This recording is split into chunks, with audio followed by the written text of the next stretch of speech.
Welcome to SVS academy. Static జీకేలో భాగంగా ఈరోజు మనం G7 గురించి తెలుసుకుందాం. G7 అంటే group of 7 countries.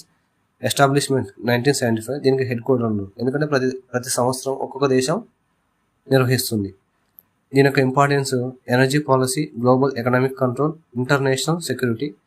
G7లో countries Canada, France, Germany, Italy, Japan, USA, UK. దీనికి కోడ్ KGF ఇంద్రజ. USA, UKలో ఉంటుంది. ఇంద్రజ అనే అమ్మాయి ఇంటి పేరు KGF అనుకోండి. ఈమె ఎక్కడ ఉంటుందంటే USA, UKలో ఉంటుంది. ఇంకొకసారి KGF ఇంద్రజ USA, UKలో ఉంటుంది. K అంటే కెనడా, G అంటే జర్మనీ, F అంటే ఫ్రాన్స్, E అంటే ఇటలీ, J అంటే Japan, USA, UK. 2024 G7 summit 50వ ఎడిషన్ ఇటలీలోని పూగ్లియాలో జరుగుతుంది. 2023లో జపాన్లో 49వ ఎడిషన్ జరిగింది. ఇండియా ఇందులో మెంబర్ కంట్రీ కాదు.